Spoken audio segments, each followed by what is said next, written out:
Hello, welcome back to my channel. In this video, I am going to show you how to use HDRI when rendering your design. HDRI stands for High Dynamic Range Image.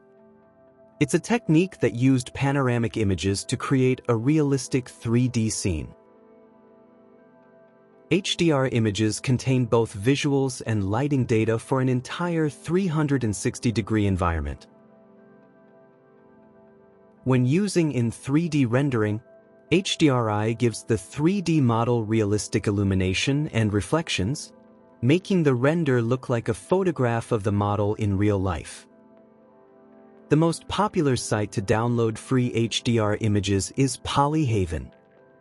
Once you are on the website, go to Assets and choose HDRI. Go through all the images and pick the scene or lighting that works with your design. Then go to right side of the window, next to Download. Select HDR and choose minimum 4K to get a better render resolution. Click Download. After saving the HDR image in my computer, here is how you can use it in CLO3D. In the 3D window, I have uploaded this Marie Antoinette costume I created few months ago. Go to Top Window Toolbar and open Render window. Click Start Interactive Render.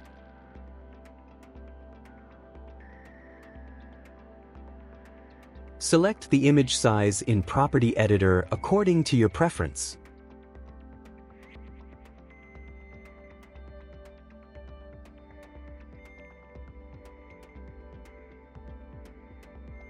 Click Light Properties from Render Window toolbar. In Property Editor, the current light setting is CLO Default Preset, Studio Low Contrast. Under Dome Light, you can find Environment Map. Click the plus sign. CLO comes with 11 HDR lighting preset options. Locate the HDR image I downloaded from Polyhaven and open it.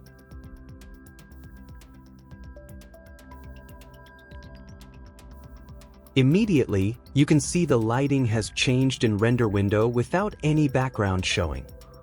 If you want to use solid color background or your own backdrop design, but none of the CLO preset lighting works with your design, this is another option to only use HDR image lighting without showing the scene.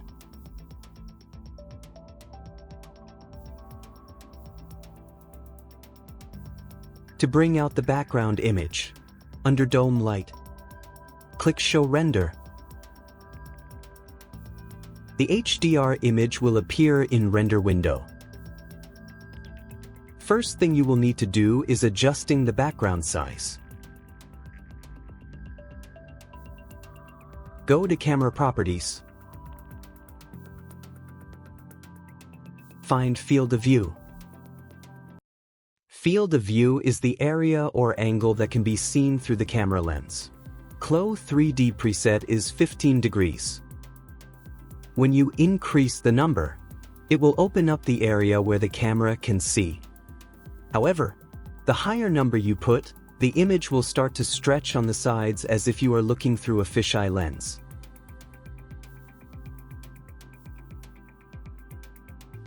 After adjusting field of view, I need to make the avatar and garment in proportion to the background. There are two ways you can resize your avatar. You can go to 3D window, scroll your mouse up and down to zoom in and out to adjust your avatar. You can go to Property Editor. Below Field of View, you will see View Orientation. Select Spherical Type and use Distance. Slide the bar to adjust the avatar. When you change horizontal angle, it will allow you to rotate avatar and HDRI scene horizontally until you find the angle you like.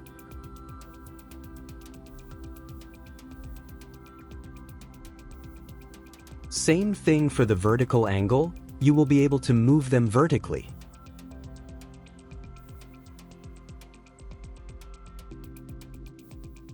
You can use your mouse to rotate horizontally or vertically in 3D window as well.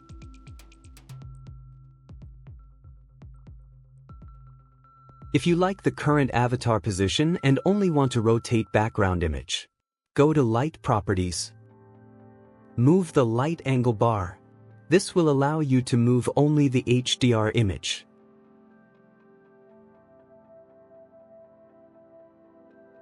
Once you find the angle you like, click Lock to Camera. The HDRI will shift slightly in the render window. Use light angle to rotate back to your preferred spot. Now if you rotate your avatar in 3D window with your mouse, the HDRI background will stay in the same spot. To get a more realistic looking image, turn on ground shadow in Light Properties.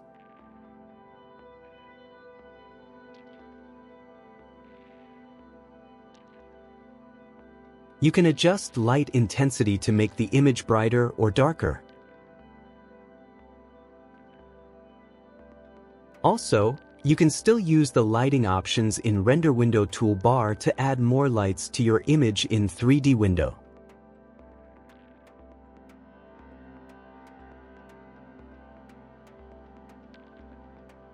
Back to Camera Properties, I will quickly go through the options. Clipping plane. I will use the CLO3D default setting, which is 100 near and 100,000 far. These numbers represent the nearest thing you will be able to capture is 10 millimeters from the camera, and the furthest is 100,000 millimeters.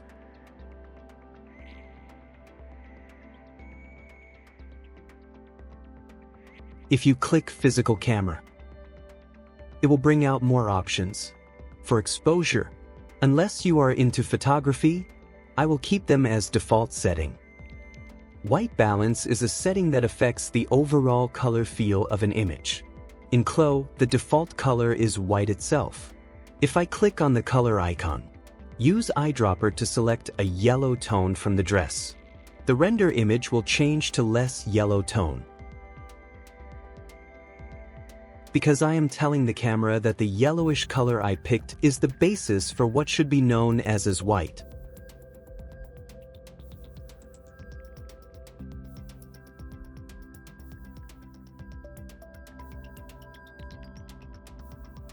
Below white balance, you will see depth of field. If you turn on focus by left-click and hover the cursor on the render image, you will see the focus icon. Use this icon, left-click to select which object from the image you like the camera to focus on. So here I have two side-by-side comparison. One is with the focus on avatar and the other is focus on the background. The last options is effects. You will see vertical tilt and horizontal tilt when you turn on the function. This tool is used to achieve a specific aesthetic look for your image. You can adjust between -1 to 1. If you tilt the camera too much, it can distort the image. I have not used this effect on any of my renderings so far. However, if you are interested in photography, this might be a good tool for you. So here is the final render result using HDRI background for my design. I hope you find this tutorial helpful. Thank you for watching. Don't forget to click like and subscribe.